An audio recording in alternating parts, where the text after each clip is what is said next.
अस्सलाम वालेकुम, मैं हूं अदील राजा और आप देख रहे हैं मेरा यूट्यूब चैनल। आज बात करेंगे बिलावल भुट्टो मंजरेआम पर आ गए, उनकी मुनाफकत भरी स्टेटमेंट, पाकिस्तान पीपल्स पार्टी की मुनाफकत आज भी जारी है, इस पर बात करेंगे। दूसरी बात करेंगे, इमरान खान के वकील फैसल फरीद की एक बहुत ही परेशान कुन स्टेटमेंट सामने आई है। क्या इमरान खान को टॉर्चर किया जा रहा है? क्या ये टॉर्चर फिजिकल टॉर्चर भी है?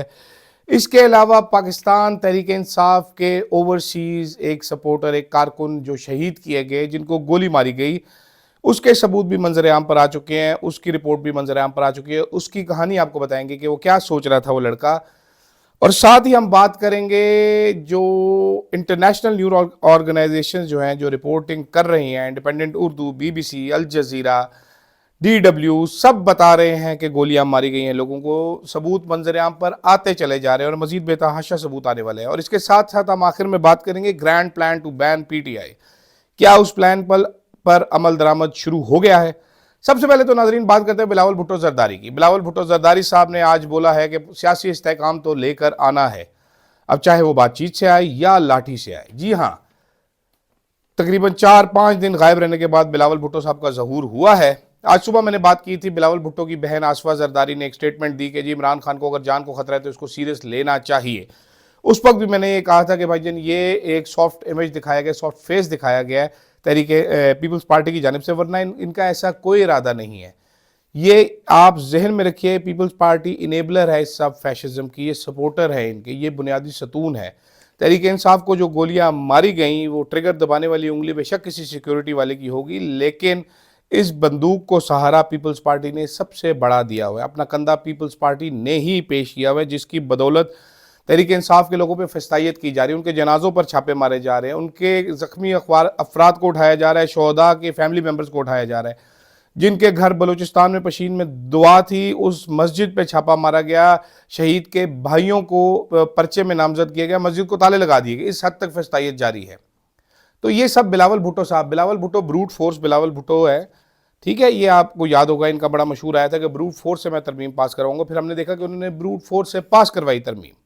इससे पहले वो मौलाना फजलुर रहमान को जाके बताते रहे कि जी मैं बड़ा मजबूर हूँ, जिसकी वजह से उनका मशहूर ज़माना नाम बिलावल मजबूर सामने आया था। आज वो चाहते हैं कि अपने नाने की तरह, जिसने फेडरल सिक्योरिटी फोर्स बना के पॉलिटिकल डाइसेंट का रास्ता रोकने की कोशिश की थी, जुल्फ़िकार अली भुट्टो ने, जो पाकिस्तान के पहले सिविलियन डिक्टेटर थे, जिनके क्रेडिट पे बांग्लादेश की क्रिएशन भी जाती है बहुत हद तक, क्योंकि वो मैंडेट मानने से इनकारी थे मुजीबुर रहमान का। पाकिस्तान को दो टुकड़े करने में जो है जुल्फ़िकार अली भुट्टो साहब का एक बहुत बड़ा हाथ है। आप जितना मर्जी डिक्टेटरों को ये इस बात का इल्ज़ाम दें, मगर बात सच है कि उस वक्त भी सिविलियन गवर्नमेंट ने उस तरह के एक डिक्टेटर को कंधा फराम किया हुआ था, और 1971 में एक कंधा जुल्फ़िकार अली भुट्टो साहब का था। तो उनके नक्शे कदम पर जाहिर बात है बिलावल साहब चलेंगे, उनके खून ने भी आज जोश मारा है। उन्होंने कहा भाईजान दांत तोड़ दो, सर खोल दो, लाठियाँ मारो, लेकिन हमें तो सियासी इस्तेहकाम चाहिए। क्या कभी इस तरह सियासी इस्तेहकाम आया है?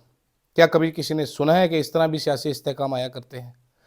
आगे चलते हैं नाजरीन। फैसल फरीद साहब जो इमरान खान के वकील हैं, फैसल चौधरी के नाम से मशहूर हैं, फवाद चौधरी साहब के भाई हैं, उन्होंने आज एक बड़ी वरिंग स्टेटमेंट दी। उन्होंने कहा जी मुझे शायद शक पड़ता है कि इमरान खान को मेंटल और फिजिकल टॉर्चर किया जा रहा है, क्योंकि हमें उन तक एक्सेस नहीं दी जा रही एक्सेस, और ये असर्टन करने के लिए बहुत ज़रूरी है कि इमरान खान की साल में कि हमें उनसे मुलाकात करने दी जाए।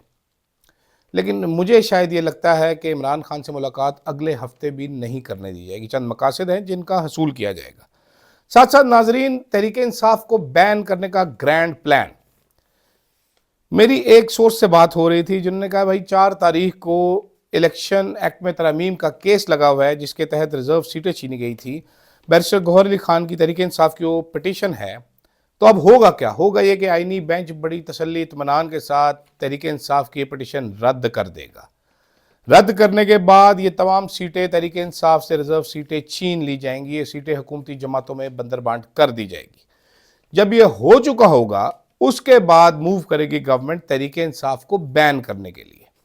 उस बैन करने की मूव के साथ ही KPK में गवर्नर राज लगाया जाएगा, और उसके बाद तसल्ली से तहरीक इंसाफ को ठिकाने लगाया जाएगा। मेरे सोर्स का यह भी मानना था कि ये हुकूमत और इस्टेब्लिशमेंट कुछ भी करेगी, लेकिन एक बार ये तहरीक इंसाफ को तोड़ना चाहते हैं। ये 2.5 साल से कोशिश कर रहे हैं, नहीं टूटी इस गवर्नमेंट से ये तहरीक इंसाफ, लेकिन अब ये मजीद कोशिश की जाएगी। तहरीक इंसाफ के कारकुनान को देखकर यूँ लगता तो नहीं है कि ये कोशिश बहुत ज़्यादा कोई कामयाब हो सकेगी, बल्कि इससे मजीद इंतशार फैलने का अंदेशा है। और शायद यही मनसूबा साजों को चाहिए भी इस वक्त। नज़र तो कुछ यही आता है। तारिक खोसा साहब ने जो आर्टिकल लिखे उसमें यही कही कि ये जो अक्लमंद, ये जो जीनियस लोग ये प्लानिंग कर रहे हैं, मुशाहिद हुसैन सैयद साहब 1 साल से कॉन्स्टेंटली कहते आ रहे हैं कि जो नफ़रतें आप फैला रहे हैं, ये नफ़रतें इतनी जल्दी ख़त्म नहीं होंगी। और नाजरीन, इस्लामाबाद में गोली चलाकर जिन नफ़रतों के बीज बोए गए हैं, जो लोग बोल सकते हैं वो बोल रहे हैं। आपको कैसी कैसी झूठी कहानियां मंजर आम पर आना शुरू हो गई। आज़ाद सैयद एक सहाफ़ी हैं, उन्होंने वो बात करी थी जो इस्लामाबाद में बहुत दिनों से की जा रही थी कि रेंजर्स एहलकारों को गाड़ी से कुचलने वाला जो वाक़या था, जिसको बुनियाद बनाकर चंद व्लॉगर्स ने ये तक कहा कि जी ये इसके बाद तो फैसला हो गया था कि बस गोली मार दी जाएगी। इवन कमर जमान कायरा साहब ने टीवी पर बैठ के प्रोपगेट किया कि तहरीक इंसाफ के वर्कर्स ने जब रेंजर्स एहलकारों को कुचला है उसके बाद तो वो नहीं रुकते जी। फिर ये, जी हाँ, ये कमर जमान कायरा साहब कह रहे हैं। अंदाज़ा कीजिए, कायरा साहब खुद इतनी बड़ी पर्सनल ट्रेजेडी से गुजर चुके हैं। और कायरा साहब जानते हैं मेरा इशारा किस तरफ है। अगर मैं उस टाइम पे विक्टिम ब्लेमिंग करूं कि भाईजान बच्चा जीटी रोड पे गाड़ी लेके निकला क्यों था, आपने ख्याल क्यों नहीं रखा, गाड़ियां तो कुचलती रहती हैं, तो कायरा साहब को बड़ी तकलीफ होगी। तो दूसरों के बच्चों के बारे में कायरा साहब बड़े कोल्ड हार्टेड होकर ऐसे बात कर रहे हैं, बड़ी शर्म की बात है। तो अभी एजाज सईद साहब ने बता दिया, बहुत सारे लोगों को पहले से पता था कि जिस लड़के से ये हरकत सरजद हुई है वो नशे का आदी है, वो रिहैब में रह चुके, 6 माह रिहैब में रहा है। वो सरकारी मुलाजमों की फैमिली से उनका एक ताल्लुक है। मजीद में इस डिटेल में नहीं जाता। जो पराडो, वो जो लैंड क्रूज़र वो चला रहा था मरून कलर की, वो भी उसकी अपनी नहीं थी। उनका वेरीफाई हो चुका है और ये पहले ही हो चुका था कि उस लड़के का तहरीक इंसाफ से कोई ताल्लुक नहीं है। वो मेंटली ट्रबल्ड लड़का है, वो नशे करता है। मुझे यहाँ तक पता है कि वो आइस का नशा भी करता है। लेकिन इस लाई को, इस झूठ को पेडल किया गया मीडिया पे। मीडिया भी पूरी बददेयांती के साथ ये चलाता रहा, चलाता रहा, चलाता रहा। इन्होंने बंदे मरवा दिए, इन्होंने गोलियां चलवा दी खून के प्यासे मीडिया से। ये सब बाय डिज़ाइन हो रहा है। इससे नज़र आता है बाय डिज़ाइन हो रहा है कि भाईजान ये सरकार हमारी जो है रुकने वाली नहीं है। तहरीक इंसाफ को कोई स्ट्रेटजी बनानी होगी। उम्मीद है तहरीक इंसाफ ने कोई स्ट्रेटजी बना ली होगी इस वक्त। अब आते हैं नाजरीन आगे ज़रा तहरीक इंसाफ के शोधा के बारे में। इस वक्त तक 3 अदद ऐसे डेथ सर्टिफिकेट सामने आ चुके हैं जिसमें 1 हेडशॉट और 2 गोली। इनमें एक साहब थे नाजरीन, उनकी मैं आपको दास्तान सुनाना चाहता हूं। इन साहब का नाम है सरदार अली, सदर अली या सरदार अली। 40 साल के थे। ये दुबई में प्रॉपर्टी का बिजनेस करते थे। ये पाकिस्तान आए हुए थे इस मार्च, इस एहतजाज की खातिर। ये तकरीबन 7:30 से 8 के बीच में डी चौक में एक वीडियो रिकॉर्ड कर रहे थे कि वो देखें जी ये सिक्योरिटी पर्सनल मेरे 2 दोस्तों के साथ जो हो रहे हैं उनको कैसे मार रहे हैं। इसी वीडियो रिकॉर्ड करते करते उनकी फैमिली का कहना है कि स्नाइपर से हिट किया गया इनको। ठीक है, गोली उनकी आंख में आके लगी और पीछे नीचे गर्दन से बाहर निकली, जिससे फैमिली ये कह रही है कि साबित हो रहा है कि ऊंचाई से गोली मारी गई, स्नाइपर ने हिट किया है गोली को। इस लड़के की बॉडी पिम्स लेके जाई गई। पिम्स वालों ने ये बॉडी रख ली वहां पर। फैमिली का क्लेम है कि डीसी इस्लामाबाद साहब आ गए, रात के 2 बजे हॉस्पिटल सील कर दिए उन्होंने।